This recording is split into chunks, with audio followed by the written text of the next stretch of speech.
You're listening to Biotech Hangout, a live and unedited weekly discussion of all the latest news in our industry with a group of biotech leaders and experts. I'm Graig Suvannavejh, and my co hosts today are Tim Opler, Yaron Werber, Paul Matteis, and Brian Skorney. For more information about our hosts and guest speakers or to listen to the most recent episode, please go to biotechhangout.com. So it's great to be back on the show. And second quarter biotech earnings season is in full swing now. Earnings season is always somewhat, if not very painful for those of us on the sell side and buy side. But in any case, we've got another great program in store for you today.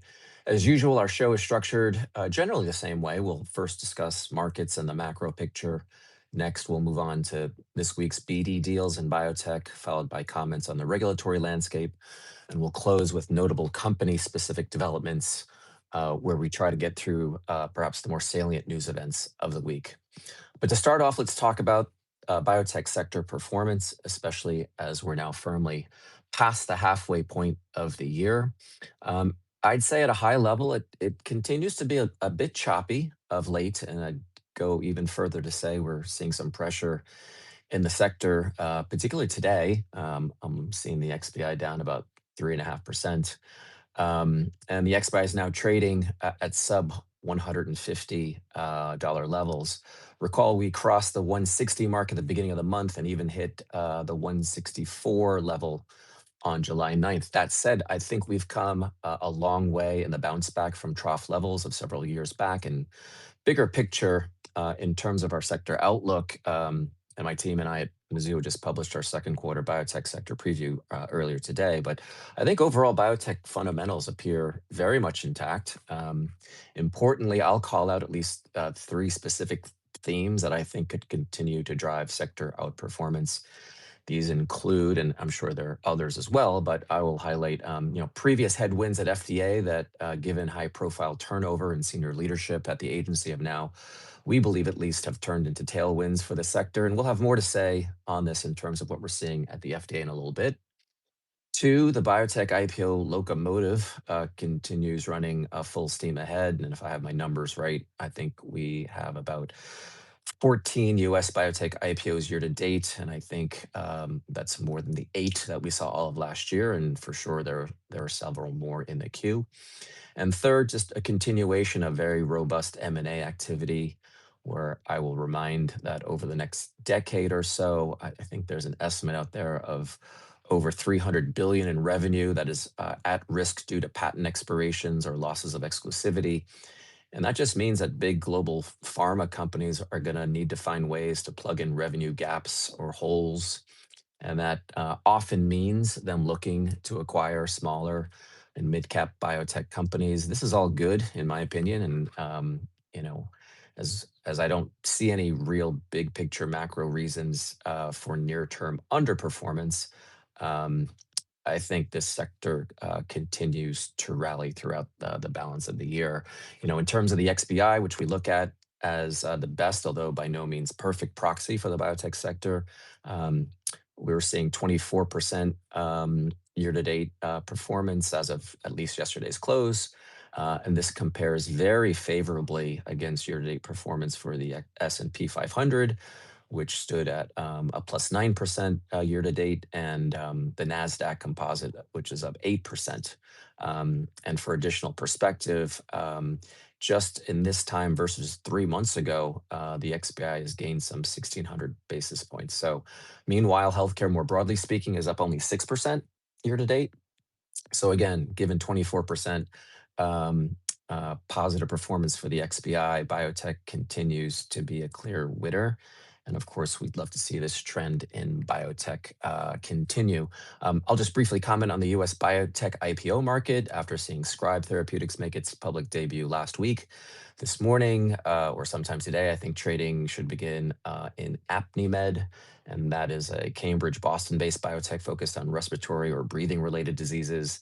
And then next on the calendar, I think, is Braveheart Bio. That's a San Francisco-based biotech focused on hypertrophic cardiomyopathy and related conditions. So I think the biotech IPO market is nicely humming along.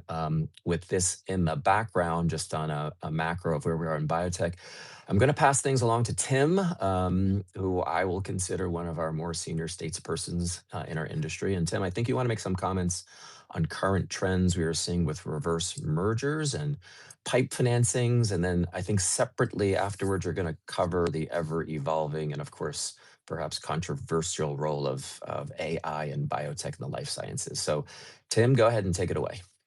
No, thank you, Greg. And, just a comment on the market today. It hasn't escaped my attention that, like, when there's a week where there's not a lot of M&A, the XBI tends to drift down. And then, like, if there's 2 weeks like that, it drifts down even more. And then the moment, someone gets bought, the XBI starts headed in the other direction. And we haven't had too much in the last couple of weeks, but it's coming, and you nailed it, Greg. I mean, there's just so much need for pharma to buy.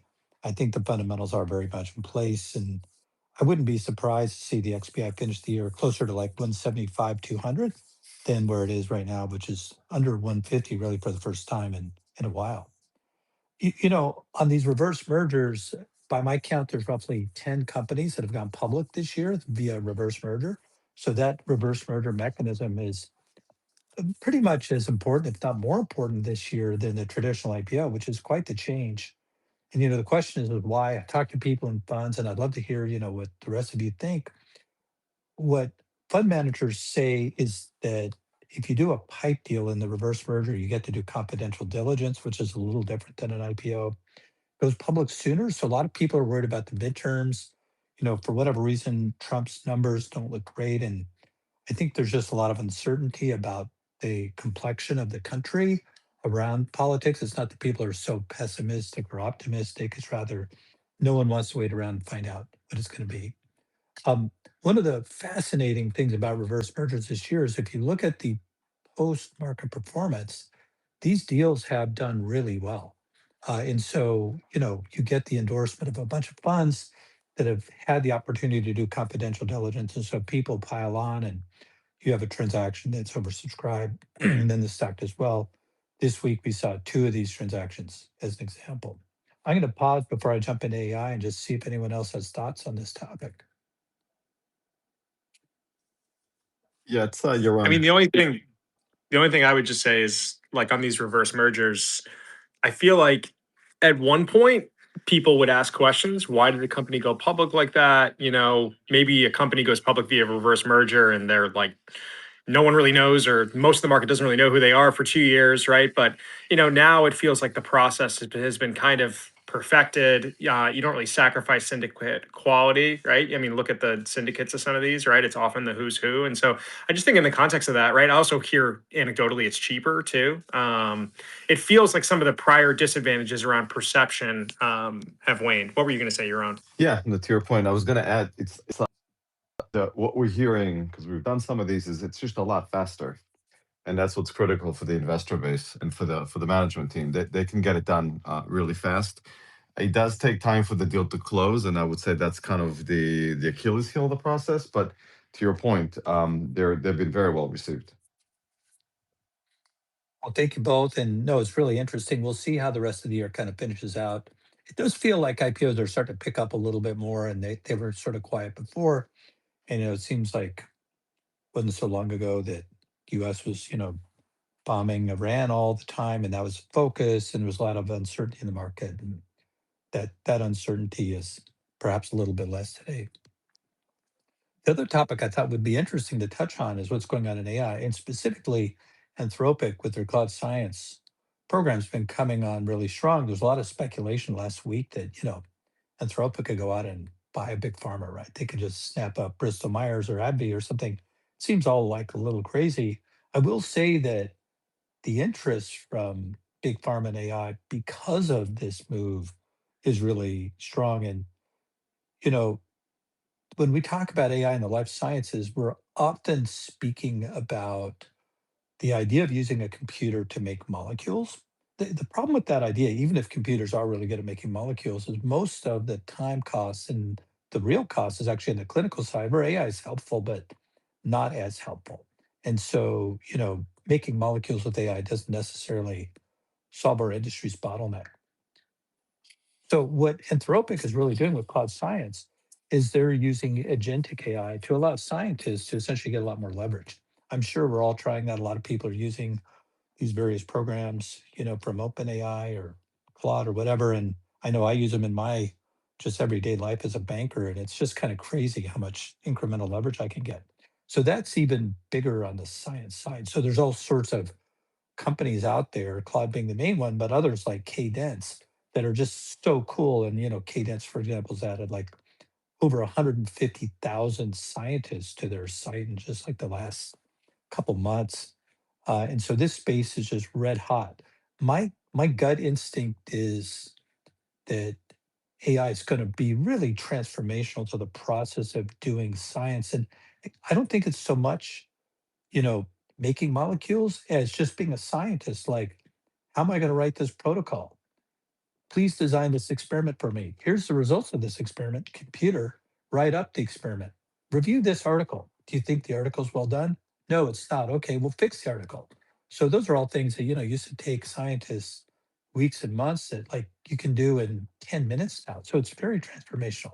Anyway, I just wanted to comment on that. I thought it was something that's kind of breaking right now that probably we should talk about more on Biotech Hangout. I don't know if any others have thoughts on this kind of trend.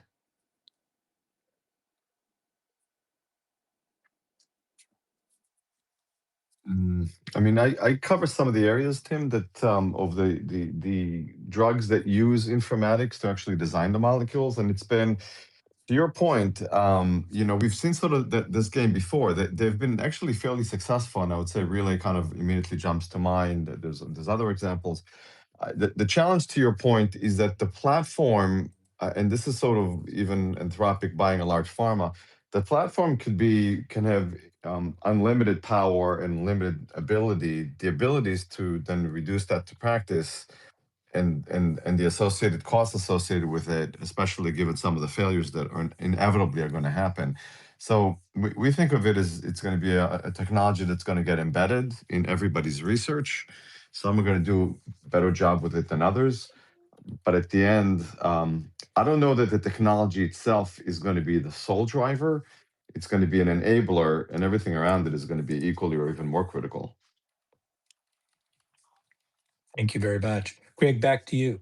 Yeah, I mean, I think I'll add this just on AI. I mean, many of us have been following the biopharma industry for a long time, and I've been out there and said in various forums that it's not as if um, AI has not been tried to be worked into making the drug discovery process more efficient and make things less expensive, just overall more productive. I do think we're in and we haven't seen much success. I think we're in a newer age now, and I just recall that we've got some public traded companies that I don't cover, but I think Recursion and Schrodinger are two companies that have been very levered to AI, and I haven't been following them closely, but I think if you look at those stock charts, they haven't really been all that great. But we're hopeful, and hopefully we'll get some successes because at the end of the day, we just want newer and hopefully better drugs in the hands of patients and physicians so we can get better health outcomes.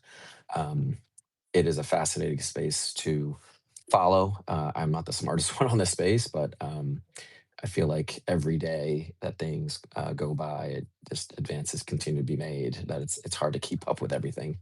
So that being said, let's move on to deals of the week, and we have a couple to talk about. And I will start briefly with J&J's new partnership with privately held Sail Biomedicines, which I think I read somewhere as a flagship ventures company. And the deal involves J&J in licensing Sail's novel in vivo CAR T platform that is designed to generate CAR T therapies directly within the body. And this move is meant to strengthen J&J's presence in immunology and CAR T. And in terms of the deal details, J&J is making total initial payments of $785 million. But interestingly, as part of the deal, J&J can also opt in to acquire Sail at some point for an additional 2.6 billion. So I think the deal is interesting for a couple of reasons. First, it's yet another deal in the white hot in vivo CAR T space. And here I will remind listeners of Eli Lilly's $2.4 billion deal for Orna and its in vivo platform, CAR T in vivo platform for I&I. And then another Lilly deal that it struck in vivo CAR T for Colonia Therapeutics, more for hemonc purposes, and that was for 7 billion. The second reason I think it's an interesting deal is that there could be some potential read-throughs for Legend Biotech. And for that, I'm going to pass things along to Yaron, who will comment on Legend, and also, Yaron, if you could follow up that conversation on Legend on commenting on a deal we saw European biotech company Argenx do. So, Yaron, please go ahead. Yeah, no, absolutely. So Sail is really a terrific company, as Greg has just mentioned. They're really approaching the whole in vivo CAR T in a very different way. They have essentially it's a programmable RNA therapeutics using nanovesicles that are chemically encoded, and so they can actually deliver the RNA payload in a very different way. They're moving away from PEG. They're going to be using stabilizing lipids. So it's not really the standard lipid nanoparticle. And it's not just targeting the hepatocytes. So this is why they are sort of very different. It's called eRNA. It's a lot more durable than circular. It's more durable because it's using a circular RNA sort of construct to prevent degradation. But it's also the mRNA kind of maxes out within a day, and the cargo is fairly large. So it really has a very kind of broad transduction potential. And for J&J, this is the second deal that they did. Of course, the first deal was to get a broad collaboration and access to the in vivo CAR T capabilities that's using a lentivirus from Colonia, which was more for oncology, presumably really for hematology. Of course, BCMA was not included. As you know, J&J has a deal for the number one selling cell therapy in the world. It's Carvykti. It's an ex vivo. So they actually make the cells, as you know, in a factory and give it to the patient. It's not in vivo. And Ying Wang was the CEO of Legend. We all know and respect Ying. Ying just announced literally on Monday that he's going to be stepping down. He accepted a role, presumably as a CEO of a new venture-backed oncology company that I think is going to be fairly active in business development and other activities. So, not something you want to see your CEO leaving a company. Legend, of course, has been a little bit in a crossroads for probably three main reasons. One is Gilead's anito-cel. It's their version of an anti-BCMA CAR T is expected to get approval in December. It's basically one of the key issues with Carvykti is that it does cause some immune-related disorders like Parkinsonisms and Bell's palsy. It can cause colitis. It causes a cytokine release. And that's been the Achilles heel of the drug. Anito-cel does not seem to cause the same AEs. It might actually be a smidgen less potent as well. We're waiting for the final data. But that competitive overhang is pretty big. That's coming in December. Secondly, they're a little bit at a standstill. They have a relationship with J&J for Carvykti, and it's unclear whether J&J is going to opt in to then develop the in vivo CAR T for myeloma. And if they don't do that, neither company can go into myeloma with that therapy. And then finally, it's a question of how they're going to be broadly developing their in vivo platform now that they had some really good lymphoma data.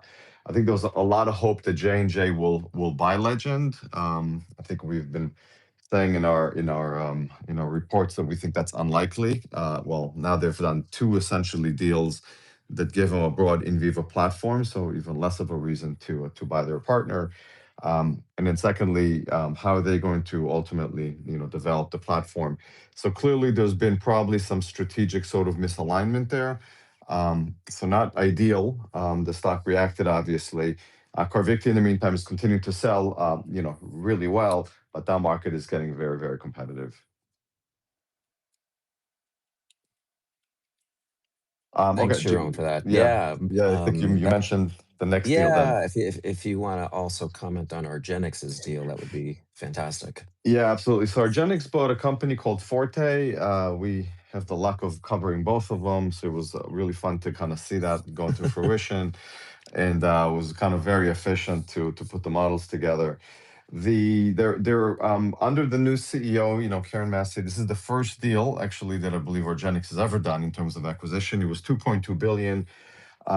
They are absolutely committed to external innovation in addition to their internal innovation. We really have to applaud them for being very early and getting proactive despite their internal pipeline very much humming. And Vyvgart, their main drug, doing absolutely well. And they beat another quarter. I think it's their 14th or 15th quarter in a row that they beat since they launched. But you can never get too early on bringing in external assets. The key drug is targeting the CD122 receptor, which is where the IL-15 cytokine and also IL-2 signals through it. They're binding to the receptor, and they've had positive phase 1b data in celiac disease and vitiligo.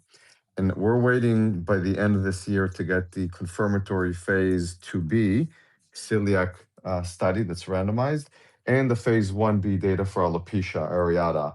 So we've been fairly bullish about this asset. I think it's looked very good so far.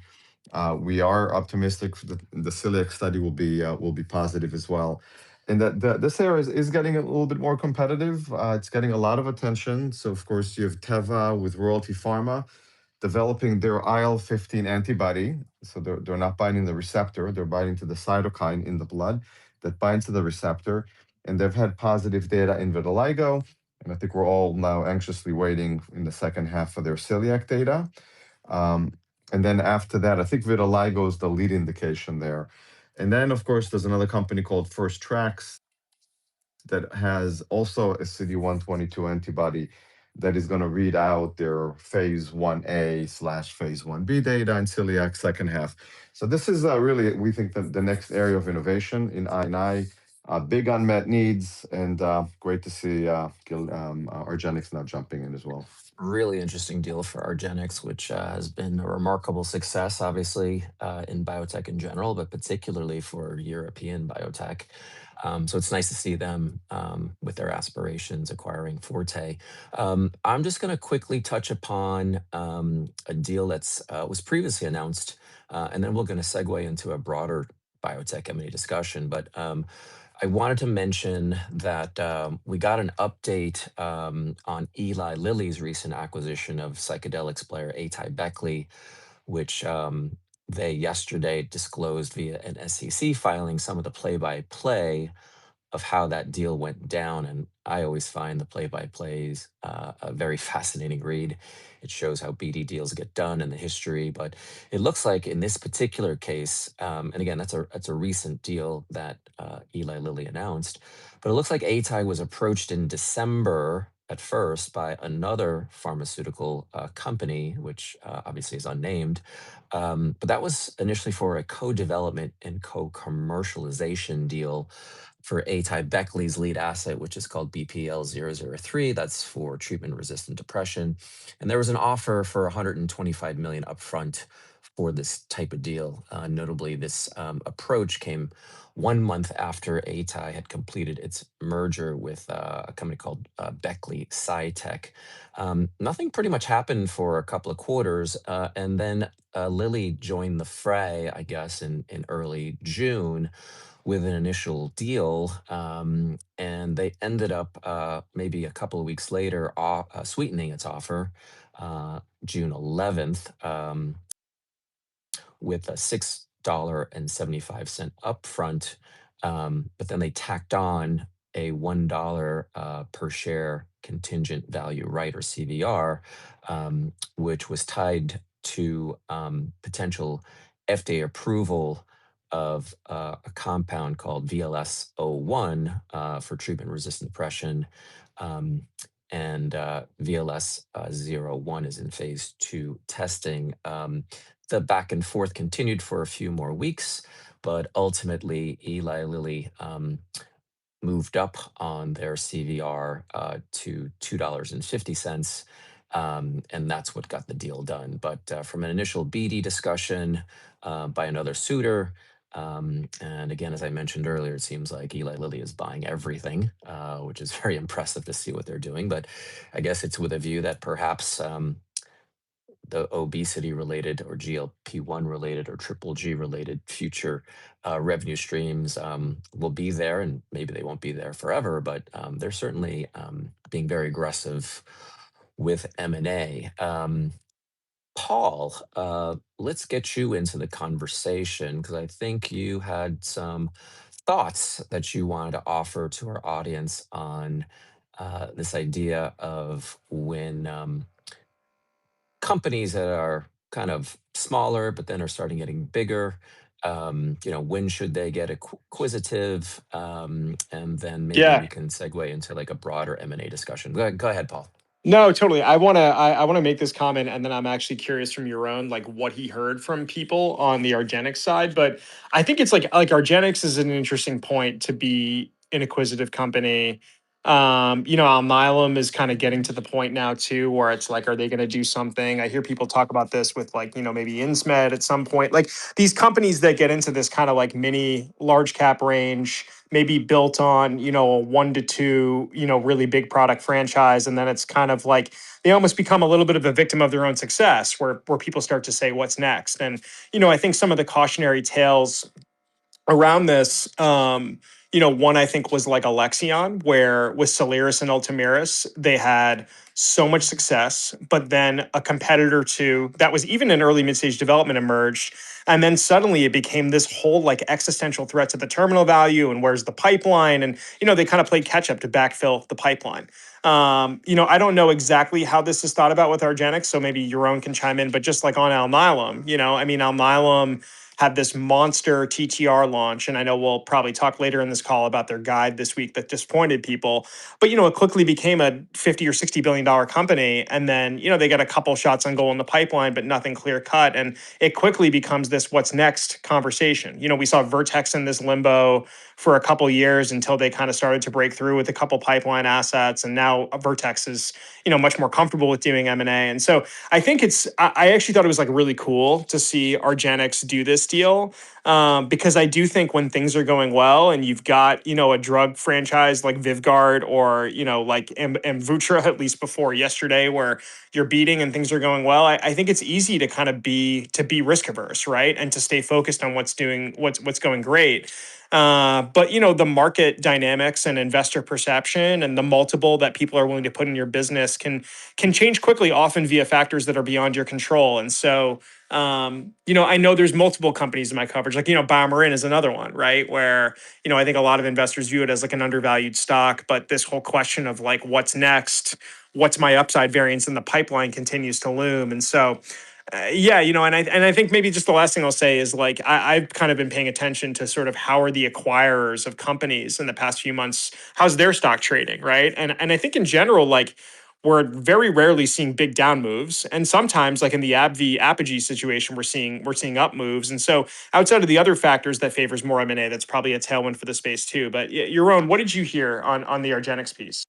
Well, I think that this one was a little different for probably a couple of reasons. Number one, Argenx has been very upfront about their desire to start doing deals for innovative I&I assets. So that was expected. Two, they actually invested back in late April or early May, Right. right, In this Forte company, as a right? part of the recent offering. Exactly.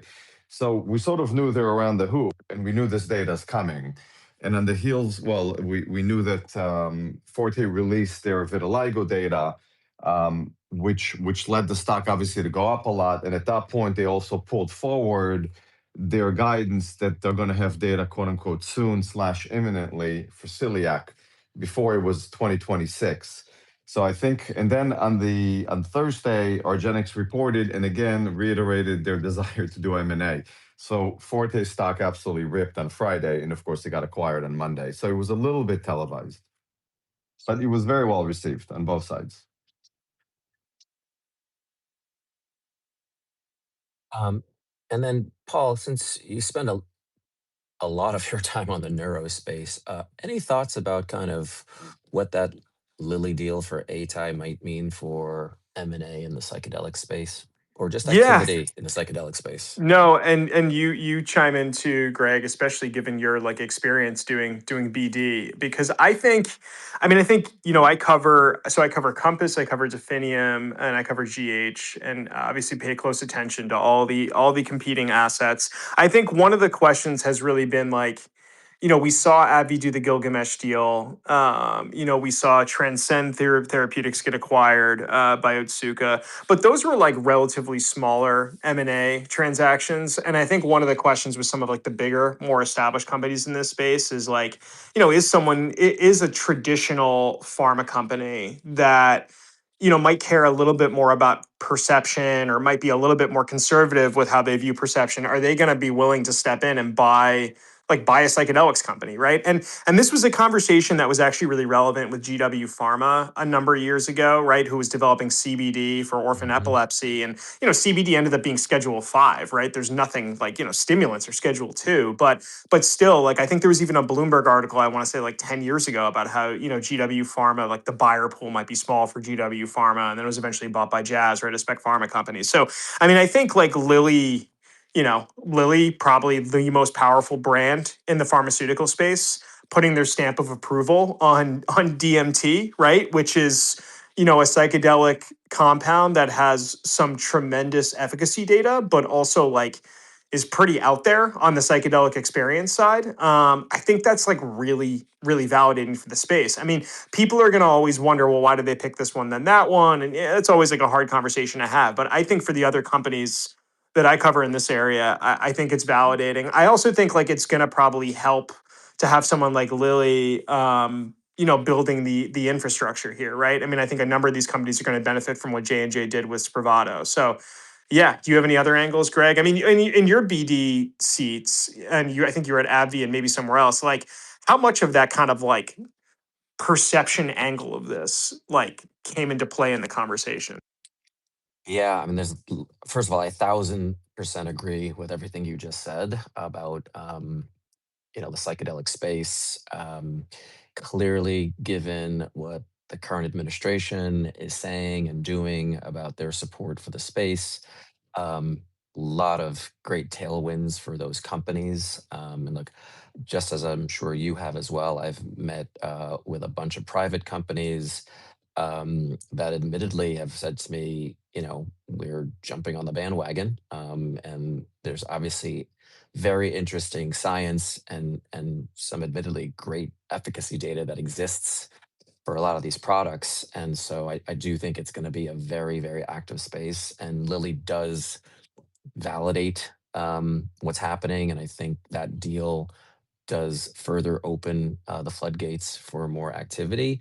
From a BD perspective, I think there's always an element. It's not 1000% true, but there is an element of a little FOMO, a little kind of, hey, so and so is doing that, and we don't want to be left behind, so we better catch up. And I think, obviously, given Eli Lilly's market cap, I think if I'm a CEO of a large pharma company, I'm trying to figure out, how do I get there? And if Lilly's making a lot of first moves, um,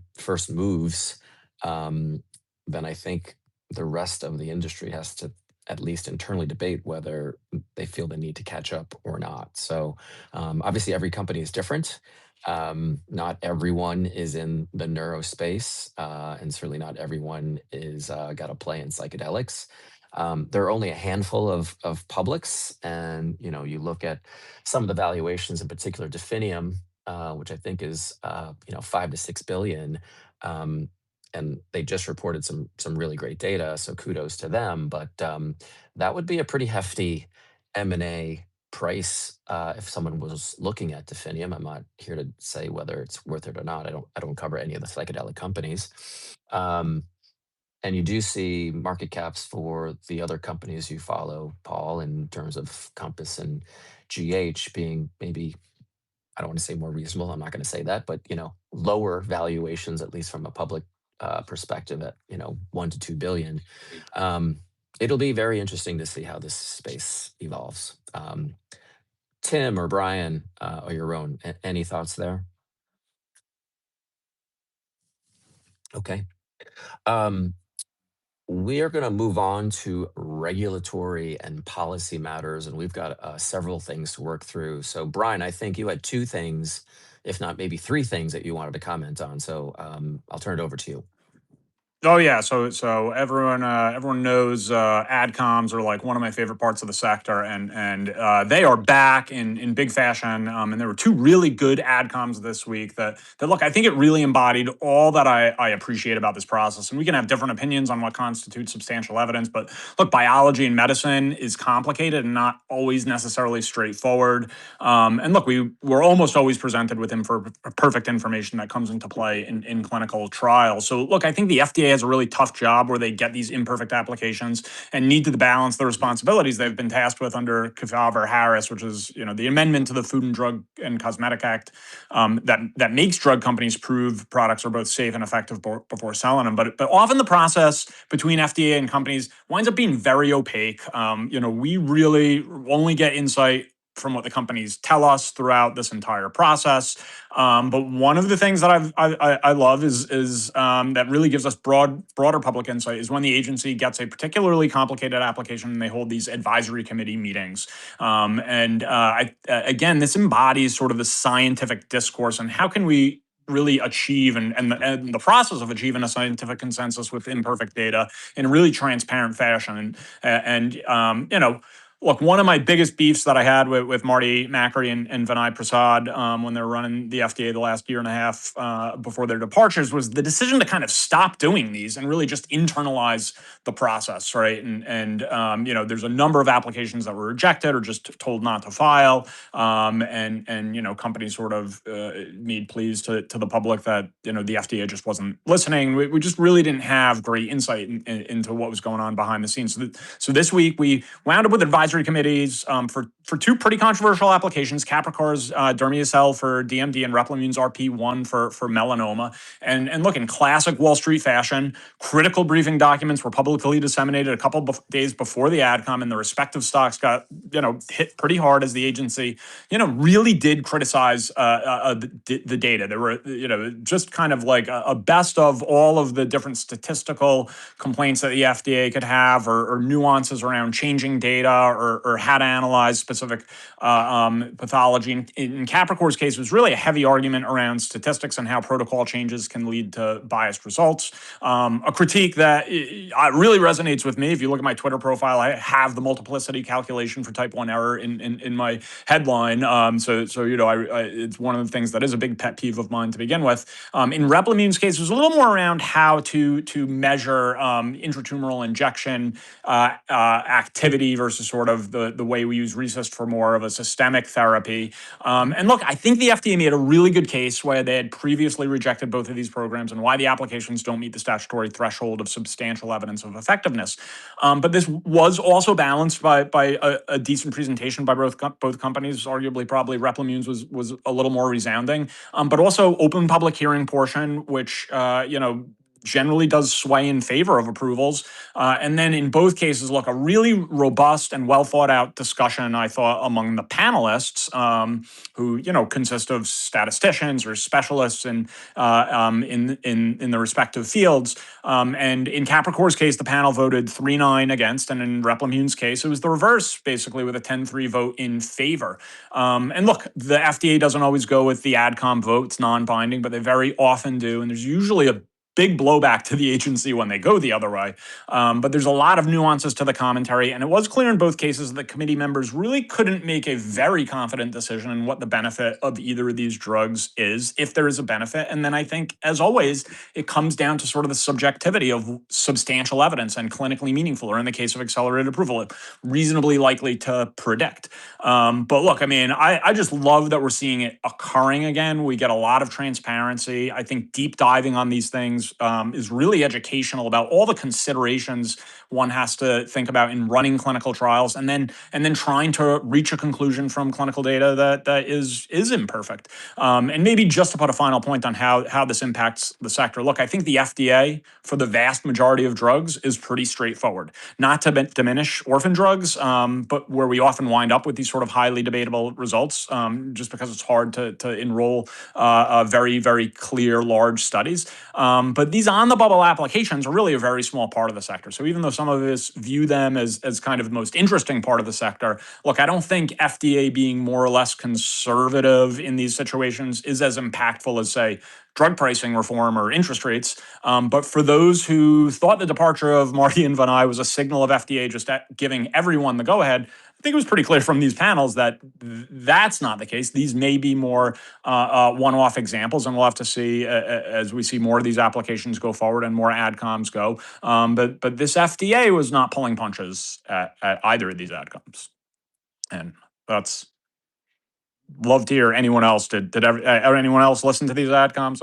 I love took it. as much No, time Brian, as I that could. was like that was a classic FDA rant. I thought that was like really great. I cover Unicure, which is completely unrelated to either of these, but the stock trades around on just the FDA vibes thermometer, right? And was down on the Capricor documents and then up last night after Replimune. And so, I mean, that just tells you, right, that investors are still in these kind of contexts, right, where there's an element of subjectivity or flexibility, still really taking the temperature of where the FDA is at, and it's a touch and go day by day thing.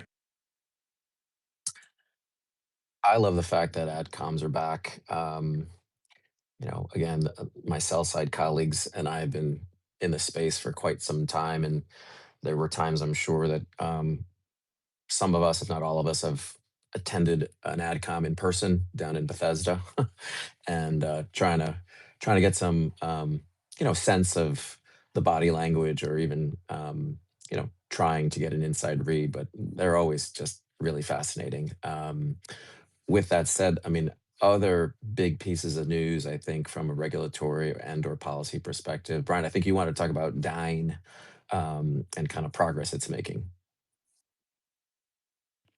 Yes, well, I mean, less on the regulatory front, but Dyne announced this week that they received clearance from the U.S. FDA for its IND application for a phase 1 study of their drug in FSHD, facioscapulohumeral humeral muscular dystrophy, and this is something I just kind of know has been a little long in the tooth for Dyne. I think we've sort of been waiting for this for a while, but as I sort of said last week, it's a company that started really starting to kind of move along in a more efficient manner, and it's interesting because as we all know, Avidity got acquired by Novartis last year, and a big part of Novartis's thesis, at least in their slides, I mean, they made a big deal around FSHD, and obviously Avidity's and Novartis is ahead in FSHD, but the Dyne and Avidity have sort of been paralleling each other.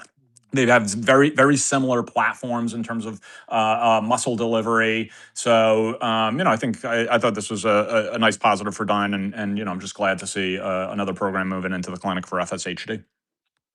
And then Tim, some of us probably saw the headlines. If not, we're very curious to see about the Senate hearings, and I guess Anthony Fauci being put to the stand, so to speak, in the public eye. Comments you want to make on that? Yeah, so Tony Fauci is like in his 80s. He got a subpoena. He had to appear before the Senate Homeland Security and Government Affairs Committee in a hearing that was titled Testimony of Anthony Fauci. And, this committee's chairman, Rand Paul, who's, a hardcore libertarian, has accused him of misleading Congress about whether or not NIH funded research in Wuhan contributed to the pandemic. Sort of a little crazy. And, Fauci's denied this. And, Fauci just got up there and had an opening statement where he invoked the Fifth Amendment. And he ended up invoking his Fifth Amendment rights more than 100 times through roughly 3 hours. To make this even more interesting, kind of like talking about adcoms, Senator Paul released more than 1,100 pages of his 2019 to 2022 personal diary. And, there was no evidence about COVID's origin in those diaries, but, it's just, I guess, trying to embarrass the man. So this was a game of tactics, I suppose, right wing libertarian types essentially trying to, make Fauci look bad, make it look like there was some type of conspiracy behind the COVID type situation. The Republicans, accused Fauci's silence, his confession. Senator Hawley says no honest person would plead the fifth. You know, Senator Tuberville accused him of having something to do with killing 9 million people. Representative Anna Paulina Luna called him Dr. Mengele Fauci. So, very politicized event. Democrats, would have nothing of it and said the hearing's actually doing damage. Another person, Senator Blumenthal, likened this to a McCarthy type hearing. Think of it what you will. What I would say is the only choice that Senator Paul has to do is to have a vote in the Senate holding for contempt, but that's not likely to take place. And that's only because there's not enough votes for that to go through. I personally thought the most interesting thing about this entire theatrical event was President Trump. He said nothing. Um, he did not participate when he was asked about it by the media. He just said, I inherited Fauci, and said he wasn't a big factor for me. Um, so, you know, I think in a funny way, this is a bit of a tempest in a teapot. And Senator Paul is, trying to appeal to his base, which is, libertarian. So they're trying to create an issue. That's my own opinion. Others might feel differently. I'd be very curious to hear what others think.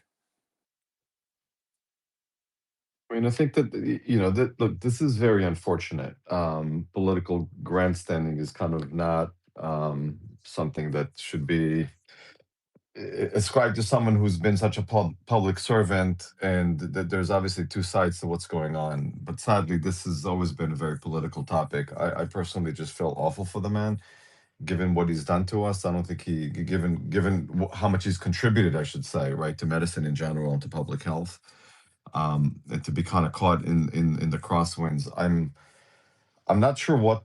Clearly, you've mentioned it. There's obviously political consideration for this. I guess I just don't see the real point to this.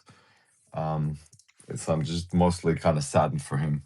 It's sad that it's actually going to cause a lot of distrust in our public officials on the health side, on top of all the distrust that's going on already. And I know we recently talked about the allowance to compound sort of peptides. It's almost like healthcare is becoming a little bit of a self-choice in a way, with what patients are going to take, regardless of what FDA's position is. And there's kind of less and less public trust sort of in the agencies at the same time. So it's a little bit of a dual-edged sword. Well said, Yaron. We've got some company news in the time that we have left. And Paul, I know we highlighted Alnylam earlier in the show. You want to comment on kind of what we saw out of Alnylam this week? Yeah, sure. I can be brief because I know we have a few other things, but essentially, Alnylam surprised the street this week when they lowered their guidance. On the second quarter call, just after issuing it at JP Morgan. This is for their TTR product Amvuttra, which had this monster launch last year, but since then, now this is the second time that they've missed consensus in 3 quarters. So the stock, I mean, really got hit, right? I think, embedded in that 30% down move is, some meaningful amount of fundamental and some meaningful amount of just emotional frustration and kind of like, oh, like how do I even kind of think about the new guide, and is there risk to that? And so, outside of around all this, like, consternation is probably sort of lost in the fact that even in their new guide, second half 26 over second half 25 is still growing at over 50%. But the other wrinkle here too, and I think Yaron at least covers Ionis, is the Ionis TTR outcome study for their silencer failed, seemingly because of a lack of benefit on top of tafamidis. Alnylam's next gen silencer, which essentially would increase the profitability of their TTR franchise by almost double by eradicating the royalty, is in an outcome study that is almost functionally being run as a tafamidis combo study. And so, I think part of the sell-off too is waiting for ESC to see this full Ionis AZ data. What is Alnylam going to do with their outcomes trial?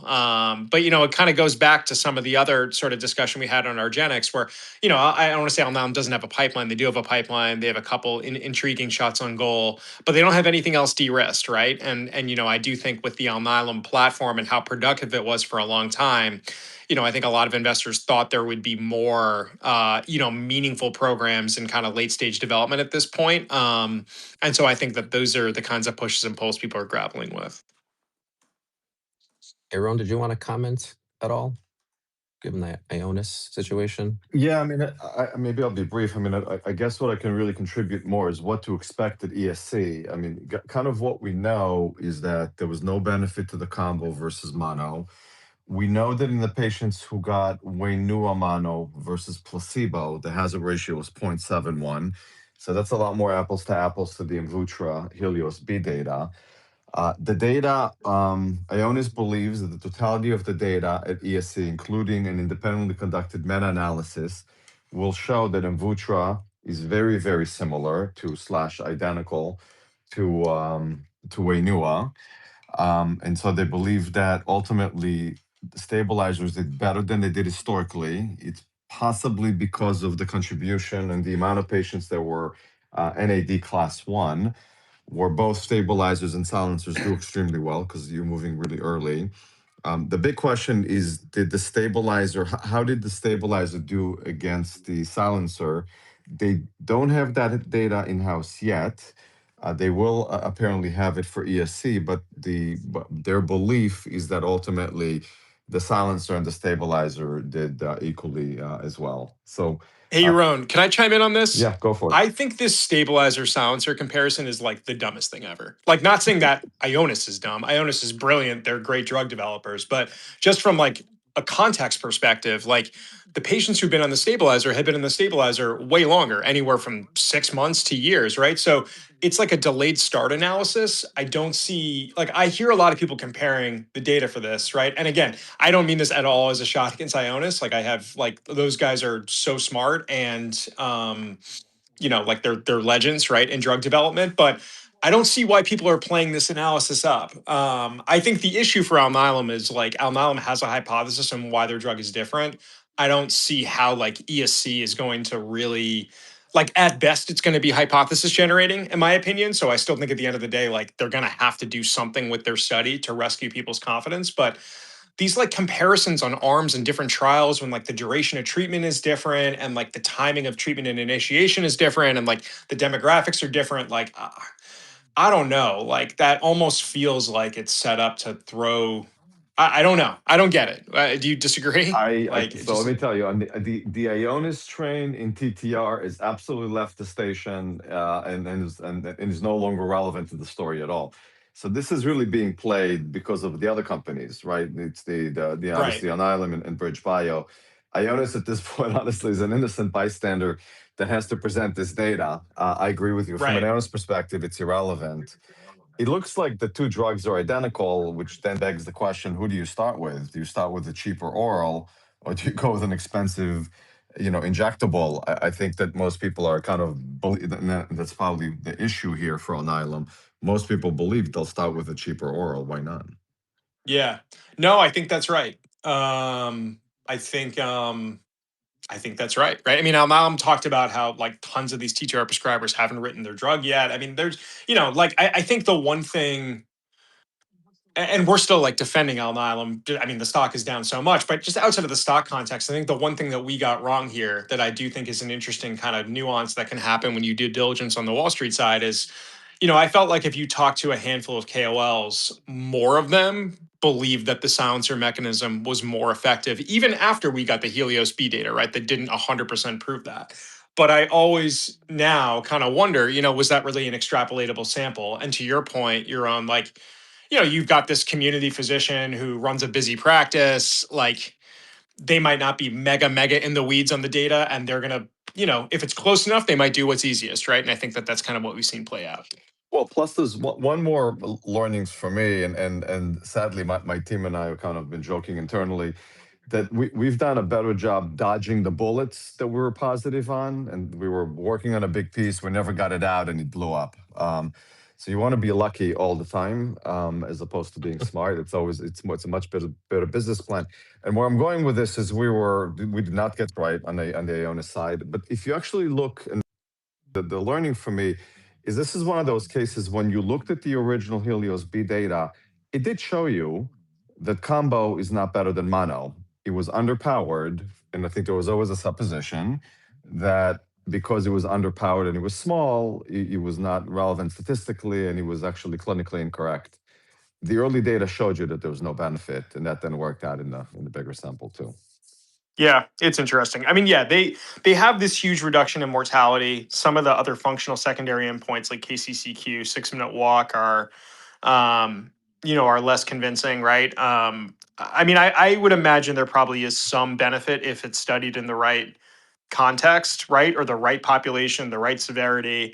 But again, from the Alnylam angle, right, like it's going. I think ESC is at best for them going to be still up to interpretation, and so the question is just how quickly do they move, and how many patients have they already enrolled in their outcomes trial? Like we don't know the answer to that.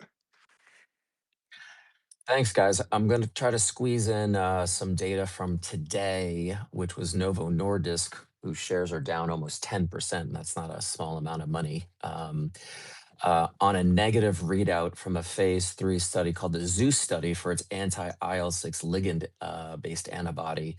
And there are basically that antibody is for cardiovascular diseases. They missed the primary endpoint on a MACE outcome, but there is, interestingly, some very negative read-throughs for a host of companies that are developing this novel class of agents called the LRP3 inhibitors. And we've got several public companies that are down significantly on negative read-throughs on what that data means for the space. And we've got a company called Monte Rosa Therapeutics that's down 61% on a read-through from the Novo data from today.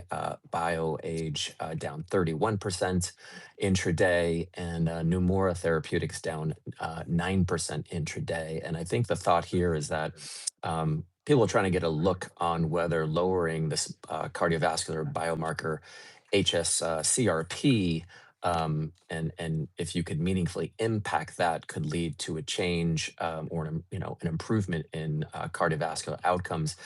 The Novo data showed that at least using their anti-IL-6 ligand antibody, that is not indeed the case. I do think it's interesting. I don't follow Monte Rosa or BioAge, but on the Nomura side, which I do cover, they've got an oral NLRP3, which just had an update earlier this week. There had been a scare or a concern that perhaps there were some adverse events. The company ran a new and separate 13-week rat tox study. There are no adverse events. So they're going to move forward with their program. That program differentiates from perhaps the Monte Rosa and BioAge programs in that it's highly brain penetrant. They are not going after cardiovascular outcomes in terms of an indication, but they are going after obesity. We'll probably get some data early next year. But that being said, interesting in terms of what's happening in the NLRP3 space. We might have a minute, Paul, if you want to touch upon like some CNS news. Oh, sorry. I was on mute. Yeah, really quickly, this MapLight data came out in schizophrenia for their M1, M4 drug. It did not show the same efficacy as Cobenfy. It did not show the efficacy statistically of a QD formulation, which I think was a hope for differentiation. Tolerability was a little bit better. Retention was a little bit better, but the stock sold off really significantly. It has bounced back some. I think it raises an interesting conversation just in CNS in general, and like, outside of just the whole stock expectations game, like how important is effect size and what does drive commercial success? I would argue effect size is not the best correlate of commercial success in almost any neuroscience category. Like outside of Ocrevus and MS, like just look at psych, look at epilepsy. Honestly, look at MS even before Ocrevus launched, right? I mean, it really wasn't an efficacy-driven market. But for MapLight, I mean, it's tough when you don't meet expectations. I think the next question kind of going forward for them as they move forward in phase 3 is, how does the Alzheimer's psychosis data look for Cobenfy and for MapLight? I think in ADP, there's much greater room for MapLight to differentiate given like the dosing dynamic with Cobenfy. And I think there's reason to be optimistic, or at least cautiously optimistic, that muscarinics, may work in ADP. I think a lot of antipsychotics probably do work, right, but are limited in their utility because of the black box for morbidity and mortality. But these studies are not without risk, right? So we'll kind of have to see, and we'll get that data from Cobenfy. I think Bristol pushed it to next year, and then MapLight's next year as well. And I'll just briefly mention that Nomura Therapeutics, which I mentioned earlier, does have their own muscarinic franchise. It's M4 PAM based, and we are going to get updates later this year. Well, that's all the time we have for today. Thanks again for those who tuned in live, and in signing off, my best to everyone on a great summer weekend, and my co-hosts, Tim, Yaron, Paul, and Brian, and I hope that you'll join us on our next Biotech Hangout. Thanks, everyone.